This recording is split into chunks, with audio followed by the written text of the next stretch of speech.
Okay, so latest episode of the Powercast, which we're also actually filming today.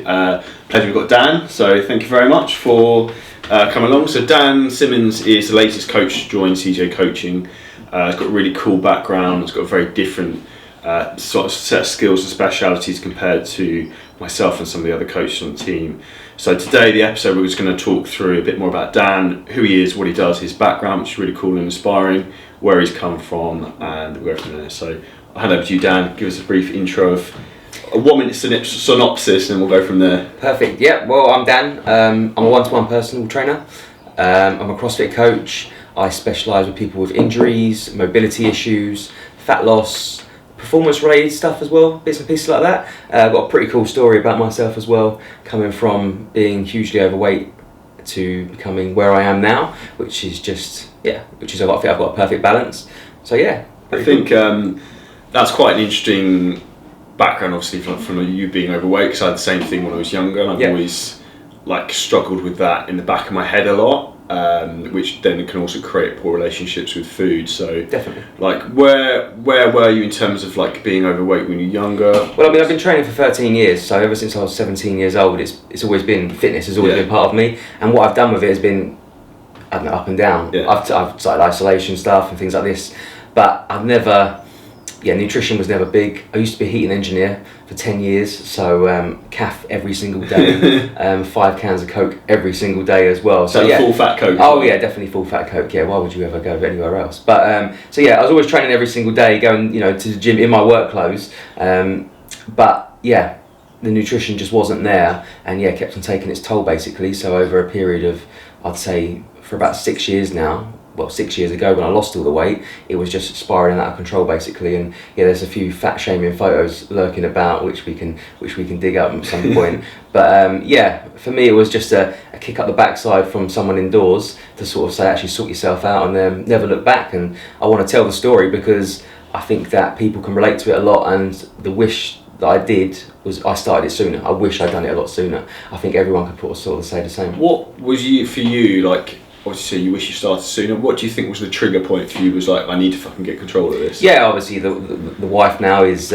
she gave me a kick on the backside. She started getting more into fitness and nutrition and stuff like that because she's also a PT, and sort of said you're so strong at the gym and you spend so much time at the gym, but your nutrition's just, you can't out-train a bad diet, and it literally was the opposite. It was spiraling out of control. So that was the point to do it. And you know what, like I say to a lot of my clients now, I lost all that weight without even tracking a single macro. It was just looking at food and saying, well, that's shit and that's good, let's eat the good stuff and less of the bad stuff. Sensible with 100%. And then obviously I lost a load of weight. I was over 100 kilos and I'm 75 kilos now, so that's 25% of your body weight. Yeah, exactly. And it sort of it became easy. At the start it was tough, mindset, but then it became easy, and then it sort of, you get on these little avenues. You just sort of say, right, well, I've dug in now, I've lost this amount, let's go a bit further, and then along the way you find things that open up to you now because you see things differently. You're fitter, you're able to do this, you're able to do that, and it's wish I'd done it sooner. So that's what I relate. That's what I say to everyone now, is just get on it, just do it.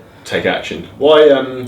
What do you think was causing you to procrastinate for so long for taking control of it? Not too sure, to be honest with you. I mean, obviously the work environment was definitely one. Being a tradesman, cold in the winter and things like that. It's very much that environment, junk food, definitely. Petrol station food. Yeah, 100%. If you're on the road, and obviously it's warm cafes in the winter and things like that, which is great. I mean, I still love a caf now, don't get me wrong, but everything within moderation. And I think it's just, I just never found really a groove of it. I never knew what I really wanted to do with fitness. I love training.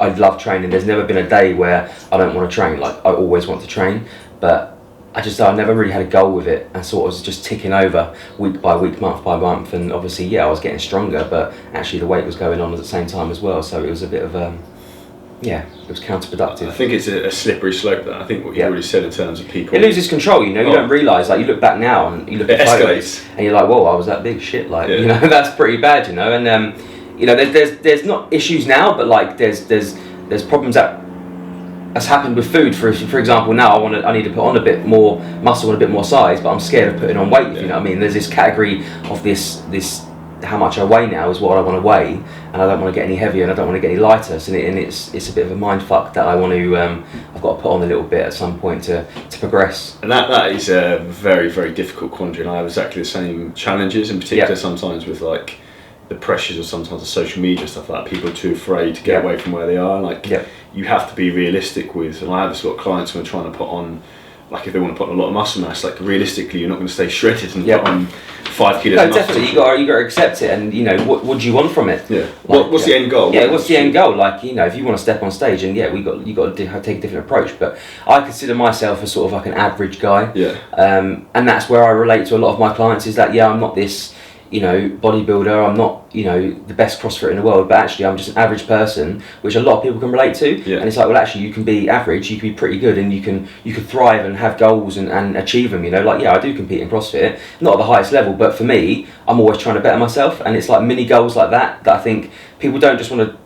People shouldn't just look at social media and be like, well, I need to be as good as that. No, set your own realistic goal and be as good as that. Yeah. You know, I get clients that come to me as well that want to get in shape. I'm like, well, yeah, but how in shape do you want to get? And they're like, well, I've seen this person on Instagram and Facebook. I'm like, yeah, but you ain't never going to look like that. Your genetics are not made like that. Let's make a goal for you and achieve it and actually get it. Yeah. Because otherwise you're just going to get disheartened. You're never going to achieve it. You're chasing the impossible. You're chasing the impossible. And that's the problem with the social media and stuff these days. And that's why I consider myself as the average guy who's just, I love food. Yeah. I've got a good balance with it now. I can do what I want. Yeah, I do enjoy myself. But do you know what? When I go into the gym, I kill it. Like, that's my main goal, is to go and smash it. So, yeah, I think I've got the perfect balance now, I'd say so. That's, in terms of like your achievements in terms of like CrossFit, what initially got you into that sort of world? There's a funny story because there used to be a Reebok shop in Bluewater, the shopping centre by us, and I wanted a set of gloves. I just like these gloves, and I didn't know they're CrossFit gloves. And I went to pay for them. The bloke was like, "Oh, do you do CrossFit?" And I was like, "No, what's that?" And he's like, "Do you not know what CrossFit is?" I was like, "No." I went straight home. This was 5 years ago, right? I went straight home, Googled CrossFit, and I was like, "Fuck, this is amazing. What is this?" So then it took me a while to find a CrossFit gym, because they're quite. Obviously, it's a completely different background to you. They're quite far and few between CrossFit gyms. So I ended up finding one in Guildford, joined there, and it was good, but from what I watched on YouTube and on Google, it wasn't what I thought it was. And maybe that, I don't know, just a bunch of people down there, it was what it was. So then I found the one where I'm at now, where I coach now, where I work. And it was just banter, it was a right laugh, and absolutely just killing every workout. So 5 years ago, found CrossFit, and then that took me down that next avenue with my fitness. So prior to that, I'd lost a lot of weight, hell of a lot of weight, and then since then I've probably lost another 7 or 8 kilos just from doing CrossFit. Not the workout style but the relationship with CrossFit it involves, you have to eat well, because if you don't eat well, you're going to perform shit. Yeah. So you got to weigh out the balance, and I had a crap workout today, why'd you do that? Oh, because I ate that. So it makes you want to eat better food. But 5 years ago I was like, this is me, like this is something that I can work in, and I'm quite lucky because I'm quite short, which a lot of CrossFitters are quite short. You know, if you're the giant, you've got to have the right balance. Yeah, definitely. So, and I found I picked it up quite quick, because I coach a lot of people now and they struggle for a long time, like learning the movements, whereas for me, I pretty much picked them all up just like that, because I had strength. Yeah. So that was a good thing. That was a good thing. The foundation was there. It was almost already there. So then I was like, right, well, let's just dive into this a little bit. So it was funny because I joined this CrossFit gym in Wallingham, where I am now in Caterham. And within a month, I'd already signed up to my first comp. I got talked into it with one of the other guys because they were teammate down. I've only been doing it for a month. So I got dived into my first CrossFit competition of 2 days. It was a 2-day event over in Aldershot. I died. It was good fun. It was a team one. So when you're in a team, you can almost, you're not okay, but you can rely on other people's strengths and weaknesses and bits and pieces like that. So it worked out quite well. So that's how it all started 5 years ago. I think probably for you, that's probably was another big trigger point in terms of having like an actual physical goal or something to work towards, like, rather than you're just training for the sake of training. Yeah, 100%. That was the day it just clicked before. Actually, I'm not just training for myself here. I'm actually part of a team for once. And that I talk about this now, is that I never, if you'd have said to me 13 years ago, what do you think you'd be doing? Because I was just an average person and I was overweight, I thought I would never be competing in a physical sport where it's fitness related. Yeah. I couldn't run for a bus back then, you know. It was like I literally couldn't run, and now all of a sudden I'm doing this sort of competition where it's you got to push yourself, and then that's it. Now then all of a sudden I'm super competitive now, and you know. But do you find, for out of interest, so like I'm a very competitive person, like generally, like that's come from sports and competing, all these other various things. Do you find like that from CrossFit carried over into other areas of your life? And definitely now. I look at things a lot differently now. Everything's a challenge now. Yeah. But I think it. Yeah, good question actually. Yeah, completely switched up my vision on things. More so, you can do this and you can do that. More of a can attitude, yeah. Because back then I was like, well, okay, I can't do that because of this, because of that. Now it's like, no, fuck it, I'll do it now. That's quite. Also, we spoke about briefly before we started recording that like the difference in cultures. Obviously, I've just come back from the US, and you spent a lot of time there. How they have very much that can-do growth mindset. Yeah, whereas definitely. Traditionally, a lot of Europeans are like, "Ooh, don't get out your box and try something different." I mean, I some people say to me like, "Oh, I don't like the way the Yanks are and things like that," but I love it. Like everyone's got enthusiasm, everyone's got a goal, everyone's got a drive. Even whether it's business related or they're on this nutrition plan. Yeah, it could be the wrong one, but actually they're so into it. Like they're giving it 100%. And like you go into the supermarkets, you know what it's like, and you've got so much variance. Yeah, you can eat the shit food, but actually all the healthy food and all the good food's in there fresh. Whereas we go to our local supermarket and you've got to cycle through the shit to actually find the good stuff. It's like, it's more of the bad than the good, which I find, that's what I love about the America, and I think, definitely would love to live there one day. I think it's quite interesting as well. It's interesting and terrifying at the same time, depending where you go, how, like say, a lot of the menus, for example, have all the calories listed, and like, they have like, say for example, one of the restaurants I went to like a couple of days ago had like a sodium warning on pretty much everything. If that one meal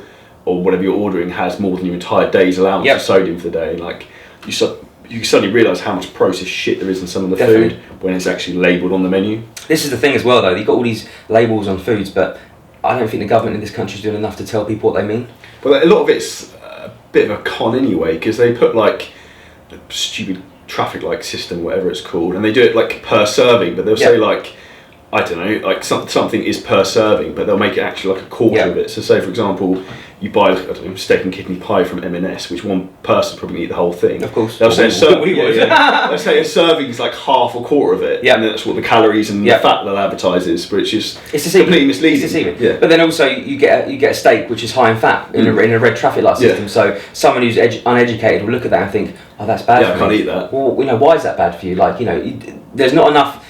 This is the problem I have these days is about the government, is they don't educate. It's not necessarily the government, it's everyone out there, but they don't educate how to read them. Let's put more warning labels on food, but let's not tell anyone what they mean. It's like, let's just educate educate someone how to read something and then go from there. It doesn't really make much sense. And there's no carbs in it either and things like that, and obviously everyone thinks carbs are the enemy, and there's a massive debate about that. That is like the biggest. And obviously there's this whole people having fights about it, isn't there? Like, it's carbs bad and things like that. And it's one of those things like, as I did, you should never ban any one macronutrient from your body's designed to use everything. Exactly.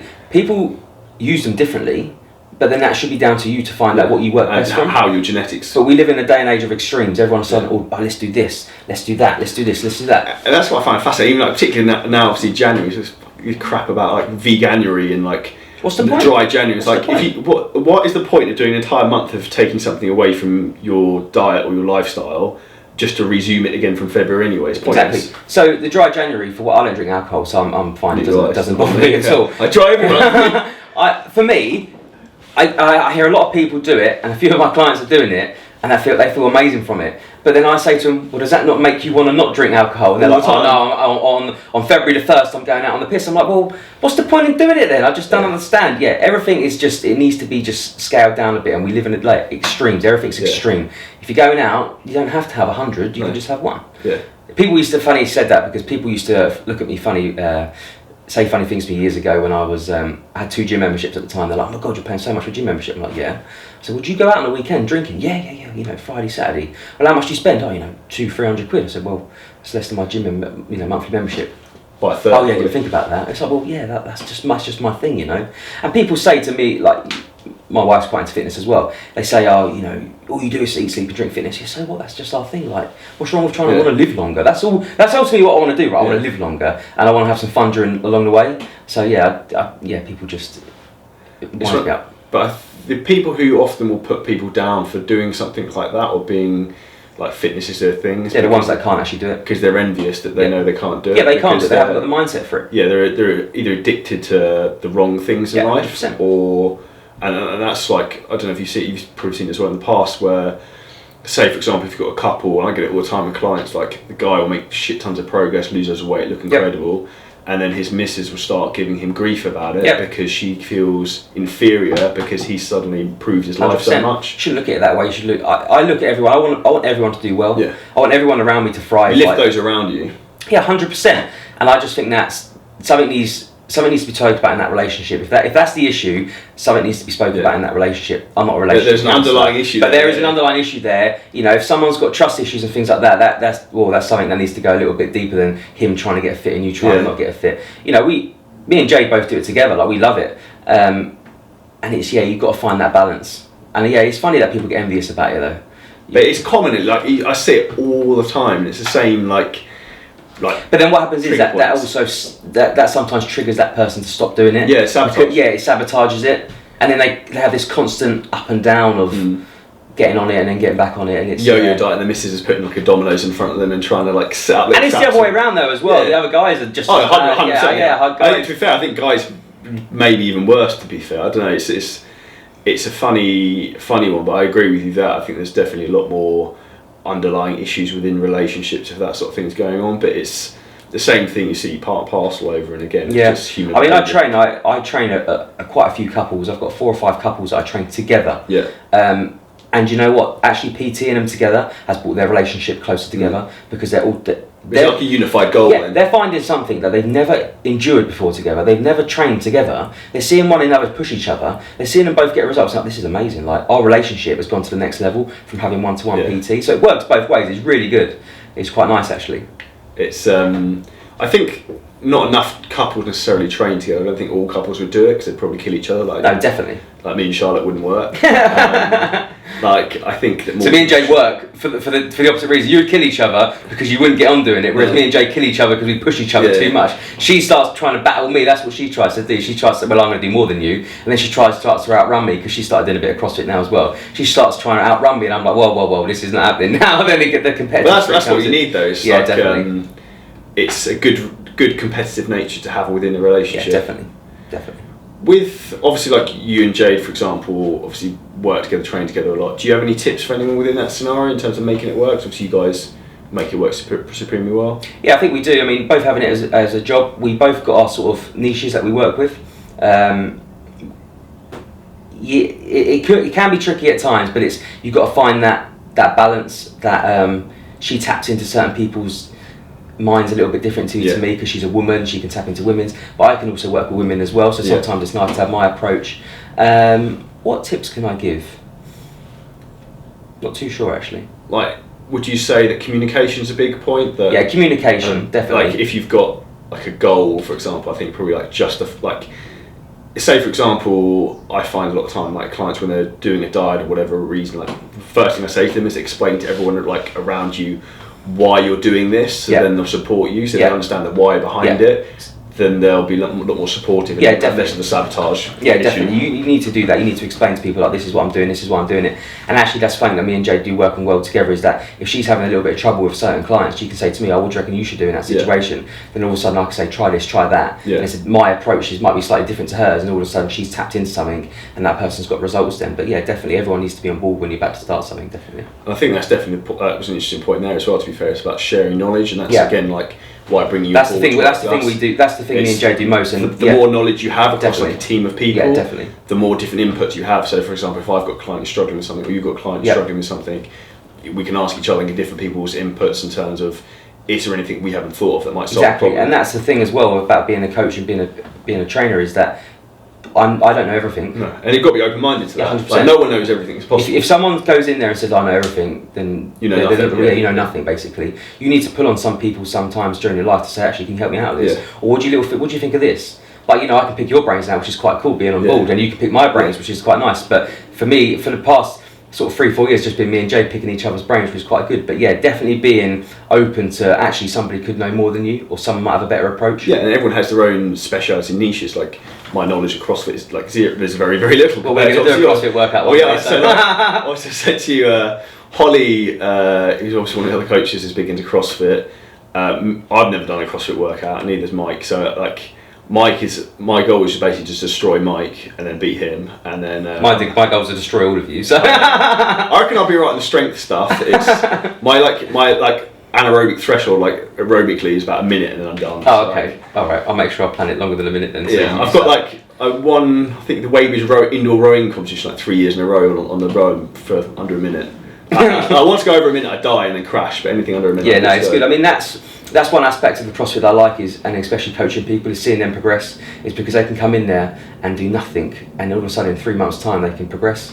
so much more. And I think that's what I like about the CrossFit is the functionality of it as well. Yeah. A lot of people are just getting better for life. Yeah. Like they're coming in there not to compete, not to try and brag or anything like that. They just want to get moving better. Yeah. And through CrossFit, they can actually just do that because of the movements that they're getting taught. And because it's in a class environment, they're working with people, they're working with friends, they all become friends, they all have a laugh, they all have a bit of banter. And they're just getting better at life. They don't want to compete, they're not interested in lifting heaviest weights, but actually they say, oh, well, I can walk the dogs better now and I can get up off the sofa better now because I've started doing this. And that's better than everything. Well, that's life-changing. Yeah, 100%. In terms of obviously life-changing and longevity is one of the things. Obviously you specialise a lot in like mobility and bits and pieces like that. Would you have any general advice that you'd give for that? Because you have a lot of people, like in my opinion, you should never ever get injured in the gym. It's a controlled environment. Yeah, and definitely. too many people, the time I see, hurt themselves by poor technique or being a bit reckless, probably using too much weight in poor form. Do you have any sort of statements? I mean, there's a time for it, isn't there? Like being reckless sometimes. If you've got the skill there a little bit and you want to push yourself a little bit, go. That's good for you, right? You need to get into that mindset of you can push, but actually everything needs to be. Make sure you're doing things perfectly, within the remit of control. So a lot of the word gets floated about at the moment is mobility. I did a little post on it the other day. Is actually, everyone's got the mobility. If I was to knock you out, for example, I could fold you in half. So you can get yourself there. It's lack of skill. So people need to build that skill. So when someone comes in and says, oh, I haven't got this mobility in my ankles, I can't squat. I'm like, well, actually, I can get you there. Well, what do you mean? Well, I can just build skill. You haven't had enough time in that squat position around different movements, doing it in different planes, doing it in different angles, doing it with different tempos. We can get there. And they're like, yeah, but I can't get it. No, you can get there. It's all skill. Everything is down to skill. And depending on someone's skill level, depending on, how far you should be pushing yourself. I think it's one of those things as well, like people often become strong in certain ranges of movement, but they're very weak in others. So, for example, like bottomers of squats, for example, they'll explode out the bottom of it, so they have no control there. No, exactly. And that for me is like where I look to, like now, I will use a lot less weight with everything, but I will look to have perfect control everywhere and almost try and focus on wherever I'm weakest, try and spend more time there, get stronger there, because that's where the most potential growth is. Definitely, and that's what I do with my own training. We find weak spots. I'll practice tempo in the bottom. I might be 4 seconds in the hole. It's horrible. I feel like I'm going to blow up. But that style of training is so much work, like more painful than just throwing a weight from A to B, because the actual anyone can do that. Time you're contracting like the muscle is so much longer. And like the argument I have with people as well with people who just throw weight from A to B, like great, but if you actually think about it logically in terms of contracting muscle tissue, if you're say for example a bench press exploding from the bottom, you're actually really only contracting at the bottom range of motion because you've got momentum and inertia that's going to carry you through everything else. That's why when you do powerlifting competitions, they get you to pause it there for 1 second. They want a complete dead stop, and if you lose tension at that bottom of that position, you ain't getting it back up. So you need that tension at the bottom. So I think there's everyone needs to learn a bit of control with a little bits, and I think a lot of ego gets the better of people. I mean, it all depends on what your ultimate goal is, right? I mean, if you're going in there just to train, then I think you shouldn't be out of form ever. No. If you're just going in there just to train, just to get fit, just to get healthy, then you shouldn't be out of control. If you're training for a specific sport, then definitely you might have to be in them environments. Athletic performance. 100%. Within CrossFit, when we're trying to hit PRs and things like that, they're ugly, but they're not supposed to look good because they're PRs. You never lifted that weight before, so. But the time when you hit that. But you're not going to try and do that every week. No, I train every day about 80 to 85% of my capacity every single day. That little 100%, 95, 100%, you only tap into every 6 months, I'd say so. But it's interesting. I went on a seminar with Scott Stevenson, who's actually been on a podcast as well, and he, for example, gave an example of a clinical study in terms of like rep loading. So like your 1 rep max, and he said, well, once you go over 85%. You physically cannot consciously control any muscle tissue because all you're thinking about is fight or flight responses, not get crushed and just move this from A to B so you don't die essentially. Exactly, and then that comes down to your mindset and your fight or flight response on how much you want it. Because if someone hasn't quite got it upstairs, if their mindset's not quite right, you're never going to hit it. No. So that's another area which I love is the mindset part of it, because especially with mobility, a lot of it is mindset. Someone's been told they can't do that, so all of a sudden they got it stuck in the back of their head that's it, I can't do that no more. You need to get out of that mindset. It's all psychological, and that's it's kind of self-fulfilling prophecy. 100%, and that's where I'm quite lucky because I've got a unique way of my clients that I make them feel confident. Well, I think I do anyway. I try to make them feel confident. I give them stuff to do. I will give them movements to do. They're doing something, but actually I'm looking at something else. I've got a client at the moment who's got knee injuries, and I'll be getting her to do movements which involve her shoulders, but actually I'm looking at where her knee's going. And without her knowing about it, she's locking her knee out, which she's never been able to do for 6 months. But it's subconscious because she thinks she consciously thinks she's doing it. She thinks by putting it up there, going up onto her tiptoes, actually she's doing a shoulder movement. She's not. I'm looking at her knee.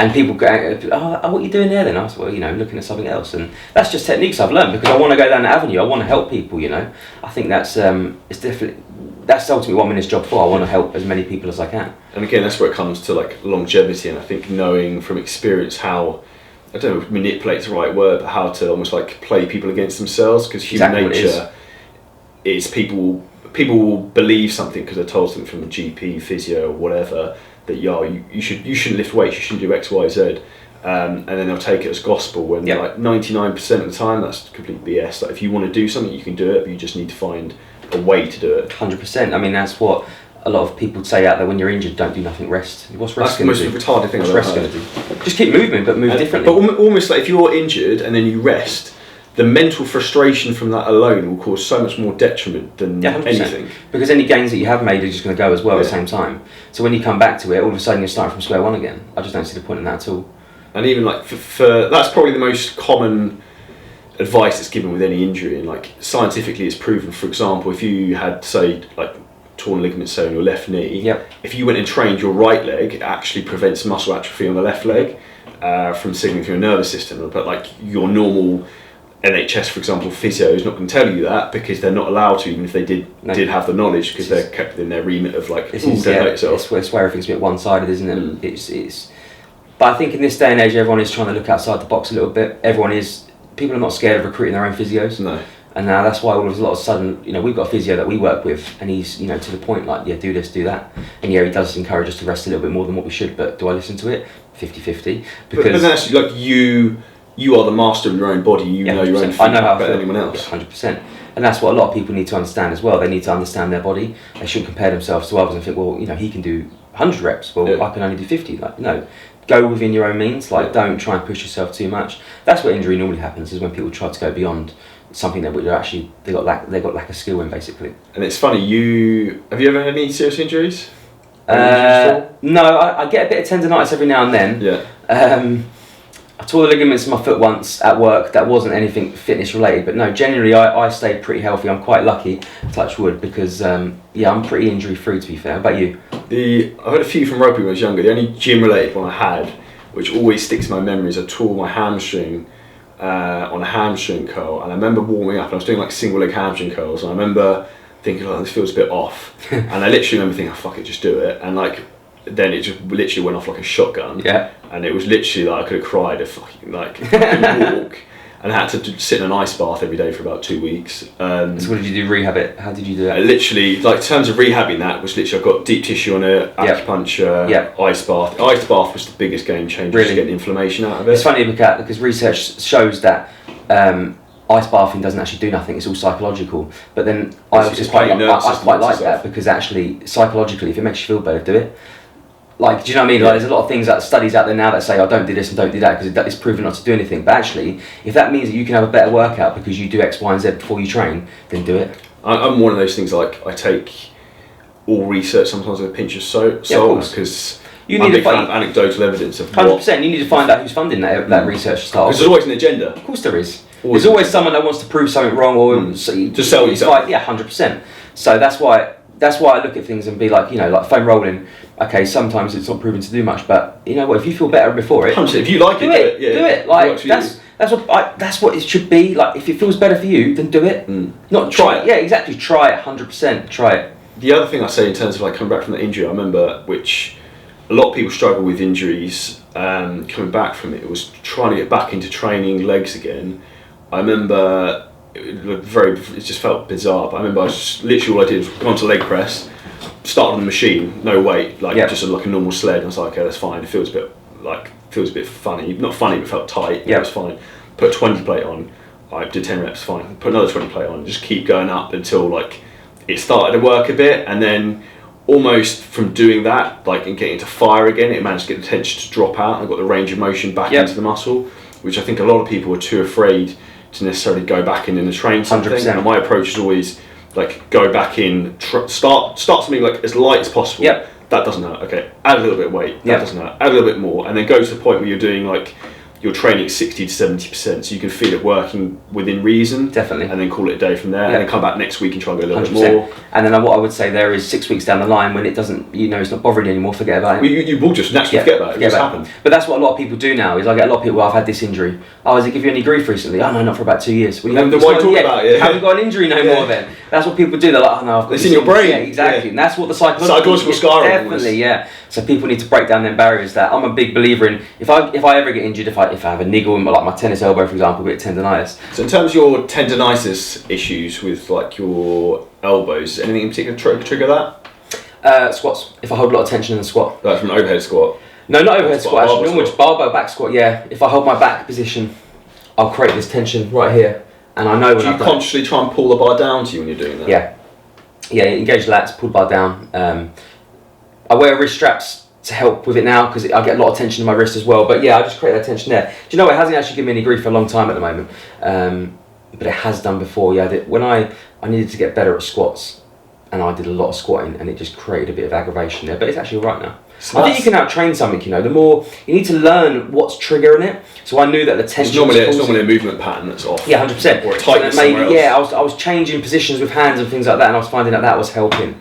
So I think tendonitis is a big one for a lot of people. A lot of people can get it from just overworking it. Yeah. So it's you need to build a condition with the muscle, but you also need to know when to ease off and to tame it back a little bit, then go back into training. A lot of that is just can be like inflammation within the body, which like for example I find a hell of a lot from like traveling. My body gets inflamed, and also my body hates processed junk food. So as soon as like I have any junk food, I get water retention. Yeah, joints feel shit, and like ultimately it can come down to nutrition and things like that. Yeah, because obviously if you're eating a lot of inflammatory foods, then it's not going to help you, is it? So some of the things that I find work really well in terms of reducing that, and I do notice a difference with my joints. It would be like in terms of supplements, curcumin would be one. Yeah. CBD oil I'm a big fan of. Yeah. And then like supplements aside, I'm a big fan of using like ice packs. So like my knee sometimes, like you were talking about repetitive motions. Like I've been using a stepper a lot, and I find like my hips getting tight, and now it's gone into my knee, which is now causing almost like tendonitis there, which constantly feels a bit sore. Yeah. Which again, for me, is like an issue, like a challenge to try and fix. But where I would be avoid, like from my style of training, would be to use something like knee wraps, which a lot of people will use something like that to maybe mask the issue, which is great. Okay, you can try, like if it's the point where you can't train, great, use them, but I wouldn't use something like a knee sleeve unless you actually had to, because definitely. You're almost weakening the joint, and then you're asking for a bigger problem in my 100%. opinion. So a lot of the way I train things is I do have knee sleeves, I have lifting shoes. But for like your big lifts, if you're going for like this is the thing, because I don't necessarily agree with that too much, because I don't want to put a lid on anything. So when I go to do my max lifts, I don't necessarily want to do it with my shoes, my sleeves, my belt, everything on. I want to challenge things in different areas. So one day I want to go heavy with no sleeves on, because I want to feel what it feels like. So I know that I don't have to rely on things. Like I might do a whole squat cycle with no belt. I might just say, right, this whole squat cycle is going to be beltless, because I want to challenge myself in that environment.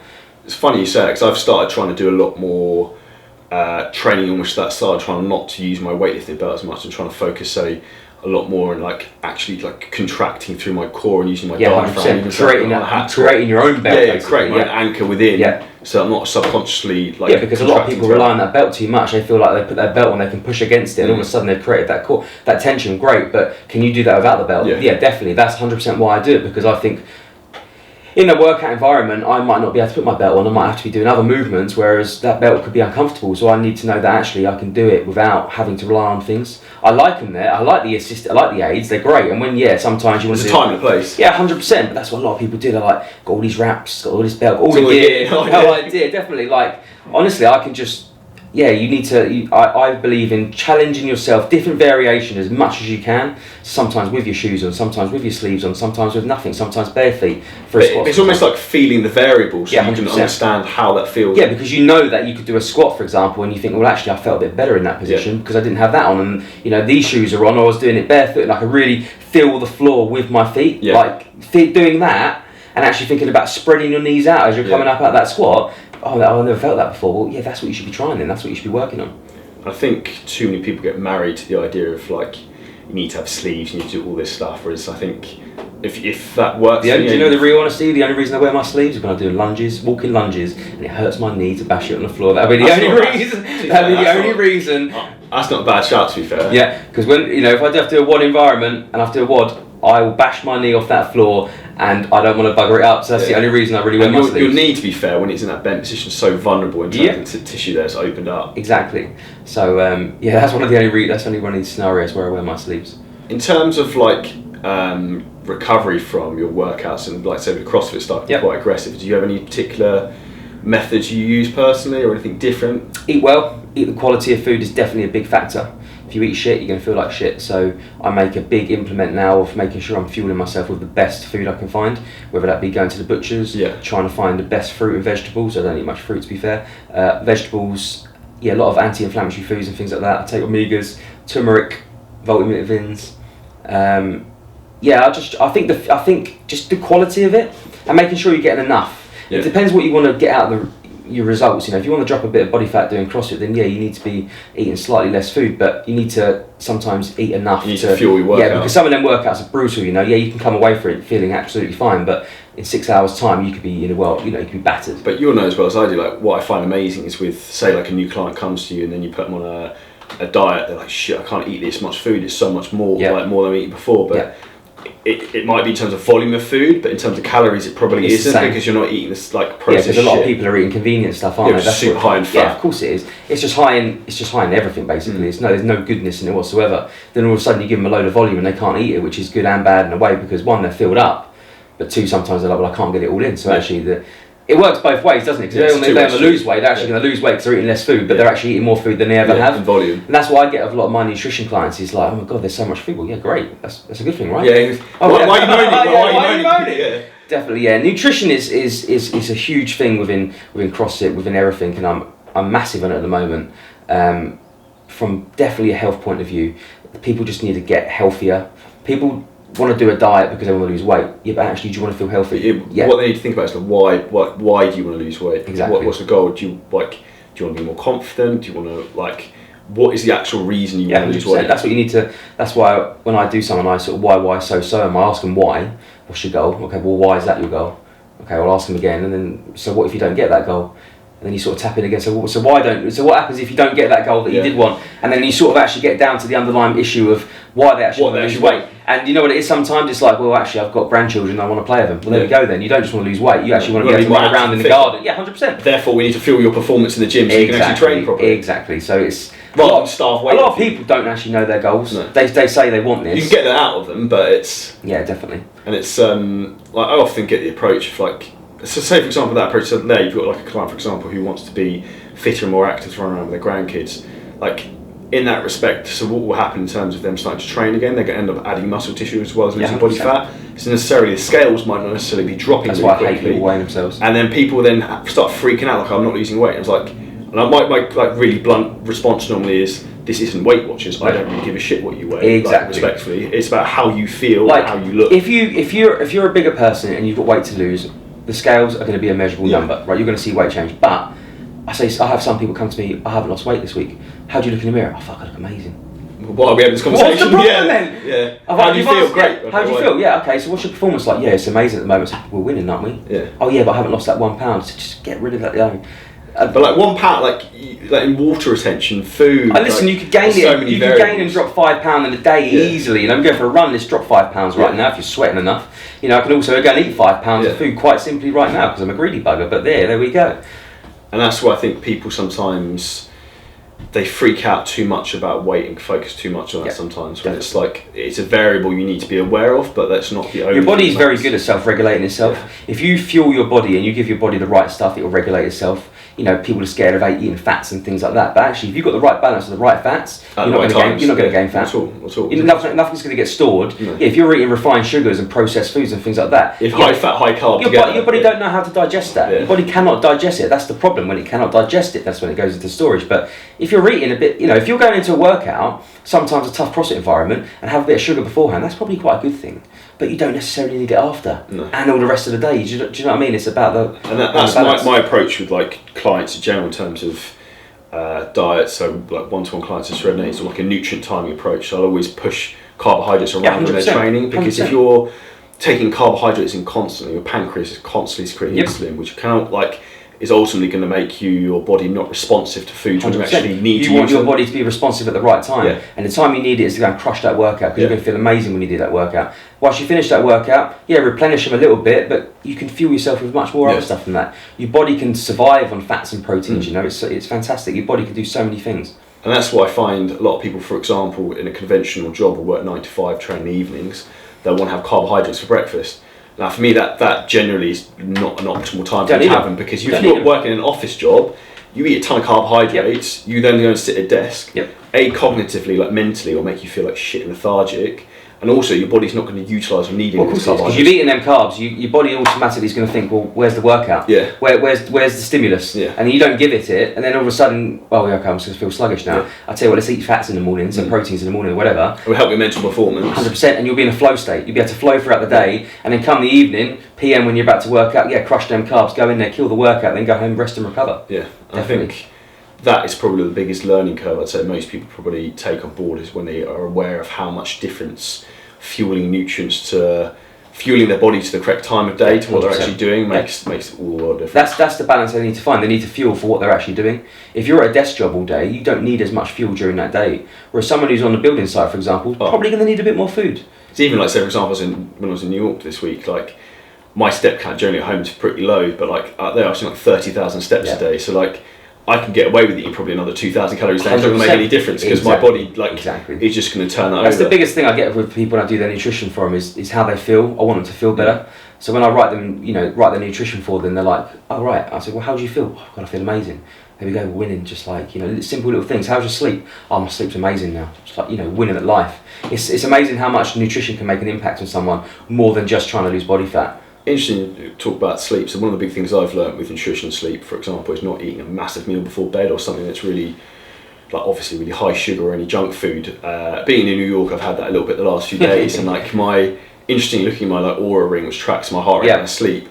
Like my sleep, like 1 or 2 nights, my heart rate jumped up to like 50 beats per minute, crazy. Which normally it's like 40. So it's like your body doesn't know what it's doing. Your body's having a freak out during the night, thinking, what is all this shit? Fancy's going for a run around New York quickly all of a sudden. Literally, it's almost like that. You're like, but your body's not going to recover correctly if your heart rate's super high when you're sleeping. But also, I like that sometimes, because you notice why you shouldn't do it. Why you shouldn't do it. That's what I like, going to the extremes of like, eat a bit of shit food. This makes me feel shit. I hate this, I don't want to do this anymore. But you still do it, right? You still go back to it in a few months' time, it doesn't matter. But no, you need to understand that, definitely, I agree with that. But eating stuff before bed, I'm not a massive advocate on it. Depending on what you're eating. Depends on how hungry you are. If you're starving, don't. It depends what your goal is, again. So everything always depends 100%. on... If your goal is maximal muscle mass, you're going to need to eat. But if your goal is to get leaner, then like, probably you wouldn't. It depends on the other factors in the diet. The thing is, people want to get leaner, people want to get shredded and things like that. They need to understand that it's going to be a short-time process. Like, they're going to be shredded, bang, they can go on holiday, enjoy themselves, but they need to find actually happy medium. What's my happy medium going to be? Where can I fit? Whereas I'm not on the edge of dying because I'm been starving myself and things like that. But actually, I'm not stuffing my face and gaining too much. That's what the majority of population need to find, that balance. They don't need to find, I want to get as lean as possible, then I'm going to maintain. Well, actually, just find maintenance now, because actually you'll drop the body fat slowly. You might lose the body fat over 6 months, but actually it's a sustainable process, and it becomes a lifestyle change. You've learned your body. That's the lifestyle change, and it's all about habits. It's all about creating that little habit of saying, actually, I can do that now. With your own transformation, obviously, when you first lost a lot of weight, what was the biggest habit you first took on board, do you think? Just cutting out all crap. And it weren't all crap completely. Like, it was probably once a week. I'd probably still have a little treat every now and then. It was just literally eating just decent food, just no junk.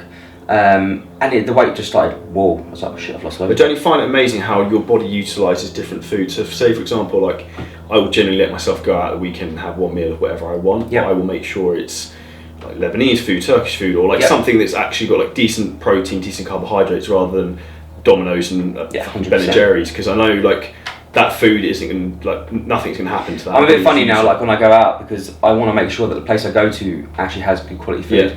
Because chicken for me is with digestive problems. If I have bad quality chicken, it plays havoc with my stomach, right? So I make sure I get all my chicken from butchers now. Do you find in the US you get a problem with that? Because a lot of their chicken's bleached in chlorine. Yes and no. I mean, I don't know whether it was just a chicken or whether it was all the other junk food I was eating. If I'm being honest with you, it's hard to find it's hard to pinpoint. Like, yeah, my digestion wasn't the best, but I just make sure that when I'm over here, and if I did have a relaxed meal and things like that, you know, I don't call it a cheat meal, I call it a free meal. Yeah, same. I just don't like the language. Yeah, the cheat meal all of a sudden it just is bad association. But yeah, definitely, I think the quality has to be there. And that's why I'm worried about where I go to certain places. That I know that their chicken is just going to be crap. It's going to be cheap and things like that. So I'm more conscious of what actually goes into my body now. Purely for the last 6 months, I think. Prior to that, when I was losing all my weight, it was just eating better food, and then it's sensible choices. Yeah, 100%. Lost a load of weight. Bang, learned a bit more information. Lost a load more weight. Bang, started CrossFit. Lost a load more weight, and yeah, basically where I am at now. Cool. Just finish up podcast. 2 tips. So, what would be your number 1 tip for someone who is thinking about making a change in their life and taking action? And what would be just do it. Just do it. Just do it. Like Nike said. Yeah, just do it. Yeah, like Nike. I like Nike as well. No, just do it. Like Monday starters never work. Okay, just do it now. Yeah, well, why does it have to be a Monday? Yeah, and why does it have to be January? Take accountability. Like, find out why you're going to do it. Okay, you know, if it's for health reasons, bang, just do it. Like, you don't need fancy plans. You don't need X, Y, and Z in place. You just need to look at something and think, what's better, that or that? Just do it. And what would be your first habit you'd look to implement as well? Probably portion control sizing. Yeah. Definitely look at the portions of the size, because you know, if you're eating generally good food but the portions are way out of control, eat until you're 80% full. 3 tips: eat until you're 80% full, walk 10,000 steps a day, drink 3 litres of water every day. Easy basics. Wow. That's it. Thank you very much. Pleasure, Dan. No worries. So for anyone who wants to win a free place for the Extra 8 program, if you leave a 5-star review on the podcast, I will pick 1 person at random this week to win a place. If you're interested in any online coaching, working with myself, Dan, or anyone else in the CJ coaching team, drop me a message or hit the link in the bio. Any questions, drop either us a message. What's your Instagram, Dan? Simmons Fitness. Simmons Fitness. So either drop Dan a message directly or myself. So any other questions, fire us over that, and pleasure, Dan. Perfect. Thank you. Easy peasy. Bosh.